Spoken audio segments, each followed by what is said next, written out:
विद्यार्थी मित्रो, कालच्या पिरियडमध्ये आपण मेल रिप्रोडक्टिव्ह सिस्टीमचा अभ्यास केला आहे. आज मेल रिप्रोडक्टिव्ह सिस्टीमला सहकार्य करणाऱ्या ज्या ग्लँड्स येतात ज्यांचं सिक्रिशन अतिशय महत्त्वाचं असतं अशा ग्लँड्सचा अभ्यास आपल्याला करायचा आहे. त्याला म्हणायचं associated glands with male reproductive system. So the glands which are associated with male reproductive system are the seminal vesicles, prostate gland and Cowper's gland. Cowper's gland. There are three types of glands which are associated with male reproductive system. Seminal vesicles are the important glands associated with male reproductive system, are leaf-like structures present below the urinary bladder, one on either side of urethra, and these glands open into the ejaculatory duct. Seminal vesicles secrete semen, which is alkaline, viscous fluid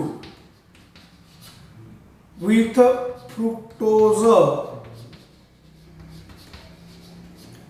fructose नावाचा एक अतिशय महत्त्वाचा मोनोसॅकराइड सिमेनमध्ये सापडतो. Semen alkaline असतं, viscous असतं आणि semen contributed by seminal vesicles near about 66% of total semen. Total सिमेनच्या 66% semen हे एकट्या सेमिनल वेसिकल्स असतं. So the seminal vesicles are the important glands associated with male reproductive system. These are leaf-like structures. These are present below the bladder, one on either side of urethra. These glands open into the ejaculatory duct, and these glands secrete viscous alkaline fluid, that is semen, contribute 66% of total semen. दूसरी gland आहे prostate gland. Prostate gland is present around the urethra, below the urinary bladder, and this gland is spherical alveolar. This gland secrete the acidic secretion.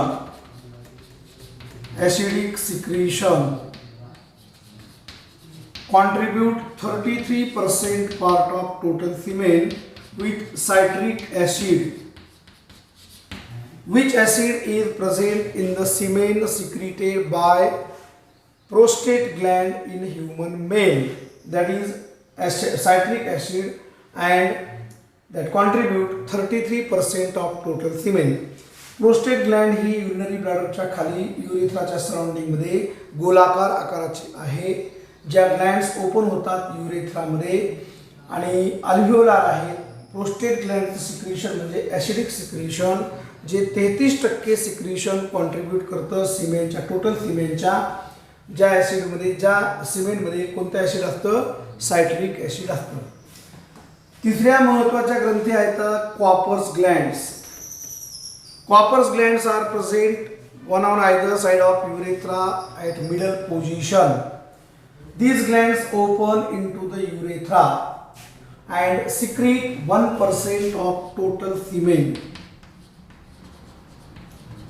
just prior to the sexual intercourse to lubricate inner passage of urethra for normal ejaculation. Normal ejaculation साठी, normal sexual intercourse साठी, sexual intercourse च्या अगोदर या copper Gland मधून एक lubricant secrete होतं, जे secretion 1% of total semen आहे. आणि ह्या सिक्रेशनचं काम आहे युरेथ्राचा इनर पॅसेज लुब्रिकेट करणं आणि सेक्शुअल इंटरकोर्स जो आहे तो अतिशय नॉर्मल होणं. यासाठी हे कॉपर्स ग्लँड अतिशय महत्त्वाचे आहेत. तर या तीन प्रकारच्या ग्रंथी आपण कालच्या पिरियडमध्ये शिकलो नव्हतो. आज आपण सेमाव्हेसिकल, प्रोस्टेट ग्लँड आणि कॉपर्स ग्लँड शिकलो. त्यानंतर आपल्याला शिकायचं होतं ट्रान्सवर्स सेक्शन ऑफ टेस्टिस. टेस्टिसचा ट्रान्सवर्स सेक्शन घेतल्यानंतर आपल्याला पूर्ण माहिती त्याची ऐकायची, कारण ही माहिती खूप वेळेस ही डायग्राम विचारली, ही माहिती विचारली. When we take transverse section of testis externally covered by tough fibrous protective covering, that is called tunica albugenia. Testis वरच्या बाजूला जे अतिशय महत्त्वाचं कव्हरिंग टेस्टिसमध्ये आहे, त्या टेस्टिसला, त्या कव्हरिंगला म्हणायचं ट्युनिका अल्बुजिनिया, जे फायब्रस कनेक्टिव्ह टिश्यू फॅटी टिश्यूचं असतं. Then outer to the tunica albuginea there is a thin covering, and that covering is called tunica vaginalis. Tunica vaginalis. Outer to the tunica albuginea there is tunica vaginalis, an epithelial layer. Testis internally filled with large quantity of connective tissue. टेस्टिसच्या आतल्या बाजूला खूप असा connective tissue पूर्णपणे भरलेला आहे.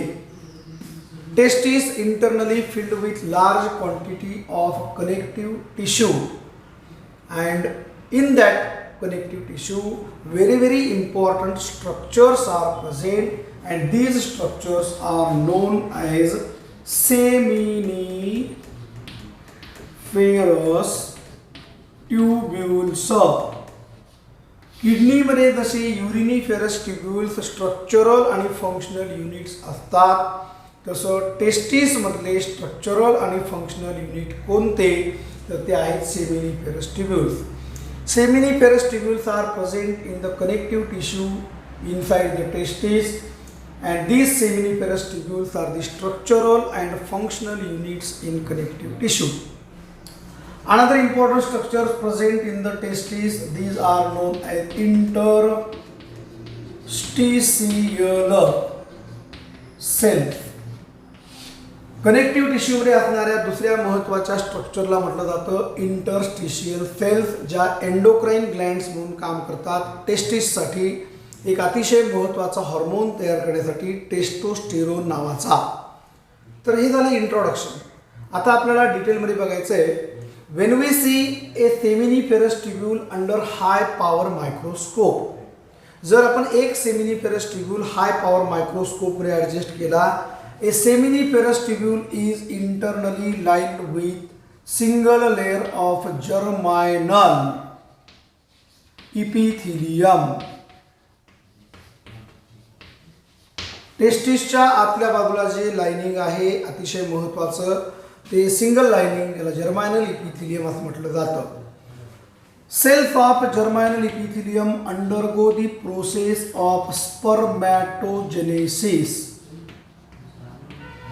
जर्मायनल इपिथिलियमच्या पेशी एक अतिशय महत्त्वाची प्रोसेस मेलमध्ये करतात, ज्याला गॅमेटोजेनेसिस म्हटलं जातं किंवा स्पर्मॅटोजेनेसिस म्हटलं जातं. Spermatogenesis is responsible for production of male gametes sperms. पुरुषांमध्ये मेल गॅमेट स्पर्म तयार झाले पाहिजे, यासाठी अतिशय महत्त्वाची ही प्रक्रिया आहे, ज्याला स्पर्मॅटोजेनेसिस म्हटलं जातं. त्या प्रोसेसमध्ये टेस्टिस स्पर्म तयार करतात seminiferous ट्युब्युल्समध्ये. Then important cells are present which are tall, heighted, triangular cells in the seminiferous tubule.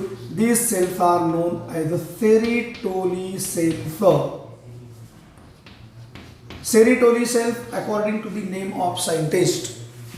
Sertoli cells are triangular, heighted cells in the seminiferous tubules in germinal epithelium. These cells are also known as the nurse cells.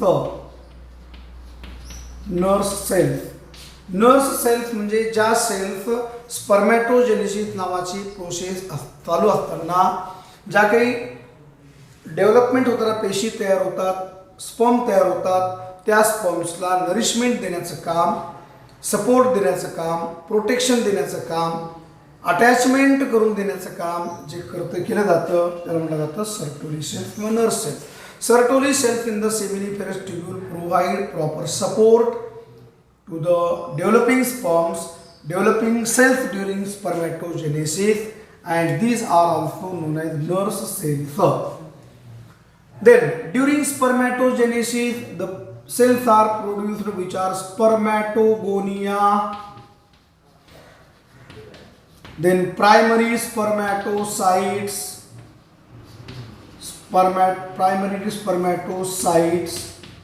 then secondary spermatocytes, primary spermatocytes, then secondary spermatocytes,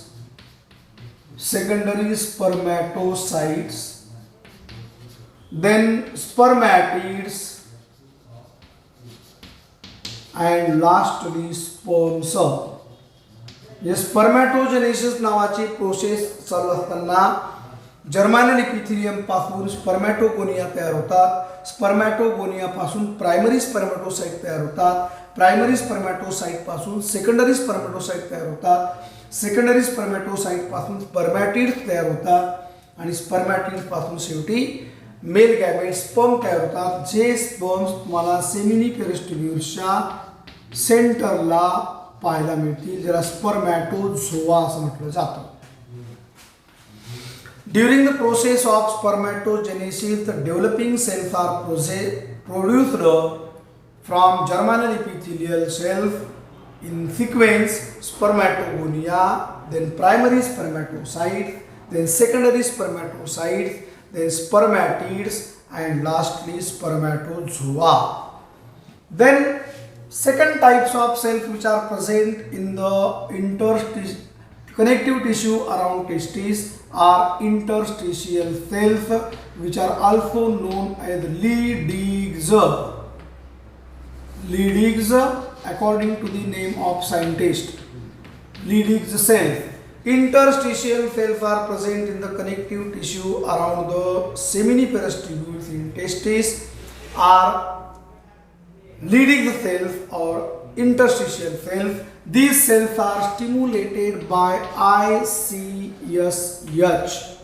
interstitial cell stimulating hormone, or LH, of pituitary gland. After stimulation, these Leydig's cells secrete an important hormone, that is testosterone. Testosterone is a male sex hormone that maintains secondary sexual characters in male, and this gland is also known as a endocrine gland in our body. Then the cells which are present in the germinal epithelial lining of seminiferous tubules also stimulated by FSH, follicle stimulating hormone of pituitary gland, for the process of spermatogenesis to produce male gamete sperms. The process of gametogenesis आपल्याला नंतरच्या पिरियडमध्ये शिकायचंच आहे, पण इथं तुम्हाला माहीत असलं पाहिजे की टेस्टिसचा ट्रान्सफर सेक्शन घेतला की टेस्टिसच्या वरच्या बाजूला फायब्रस कनेक्टिव्ह टिश्यूचं फॅटी टिश्यूचं कव्हरिंग आहे, ज्याला Tunica albuginea. Testis externally covered by tough fibrous fatty connective tissue known as a tunica albuginea. Testis internally filled with large quantity of connective tissue. In that connective tissue, seminiferous tubules and interstitial cells are present. Seminiferous tubules are the structural and functional units in testis. And these seminiferous tubules are internally lined with single layer of germinal epithelium. The cells of germinal epithelium of seminiferous tubule are stimulated by FSH of pituitary gland to the process of spermatogenesis to produce male gamete sperms. पण स्पर्मॅटोजेनेसिस नावाची process चालू असताना seminiferous ट्युब्यूलमध्ये तुम्हाला अनेक developing cells दिसतील, जशा spermatogonia, primary spermatocyte, secondary spermatocyte, spermatids आणि sperms. Seminiferous ट्युब्युल्सच्या सेंटरला तुम्हाला लहान लहान थ्रेड सारखे स्ट्रक्चर दिसतील. ज्या थ्रेड सारख्या स्ट्रक्चरला म्हणायचं स्पर्मॅटोझोआ, ज्याला मेल गॅमेट्स म्हटलं जातं. त्यानंतर तुम्हाला सेमिनिफेरस ट्युब्युल्सच्या जे बाजूला कनेक्टिव्ह टिश्यू आहे त्यामध्ये एक विशिष्ट प्रकारच्या पेशी दिसतील ज्यांचं नाव आहे इंटरस्टिशियल सेल्स किंवा लिडिग्ज सेल्स. लिडिग्ज सेल्स ह्या अतिशय महत्त्वाच्या पेशी आहेत ज्यांना एंडोक्राइन ग्लँड्स म्हटलं जातं. ज्या पेशींना ICSH नावाच्या हॉर्मोननी स्टिम्युलेट केलं जातं आणि त्यानंतर या पेशी एक अतिशय महत्त्वाचा हॉर्मोन तयार करतात पुरुषांमध्ये ज्याचं नाव आहे टेस्टोस्टेरोन. आणि टेस्टोस्टेरोनचं काम आहे secondary sexual characters in male control करणं. त्यानंतर तुम्हाला सेमिनिफेरस ट्युब्युल्समध्ये काही टॉल ट्रायंग्युलर सेल्स पाहायला मिळतील. ज्या टॉल ट्रायंग्युलर सेल्सचं काम आहे डेव्हलपिंग स्पर्म्सला, डेव्हलपमेंट होणाऱ्या पेशींना नरिशमेंट देणं, सपोर्ट देणं, प्रोटेक्शन देणं आणि सगळ्यात महत्त्वाचं म्हणजे त्याला अटॅचमेंट देऊन तिथं स्थिर करणं हे अतिशय महत्त्वाचं काम कोण करतं तर ते करतं सर्टोरी सेल्स, त्यांनाच नर्स सेल्स असं म्हटलं जातं. त्या अगोदर आपण काही मेल असोसिएटेड ग्लँड्स बघितल्या, त्यामध्ये सेमिनल व्हेसिकल्स बघितले, प्रोस्टेट ग्लँड बघितली आणि कॉपर्स ग्लँड बघितल्या आणि नंतर आपण ट्रान्सव्हर्स सेक्शन ऑफ टेस्टिस पाहिलं. उद्याच्या पिरियडमध्ये आपल्याला घ्यायचं आहे female reproductive system in human, ह्युमनमधली फिमेल रिप्रोडक्टिव्ह सिस्टीम.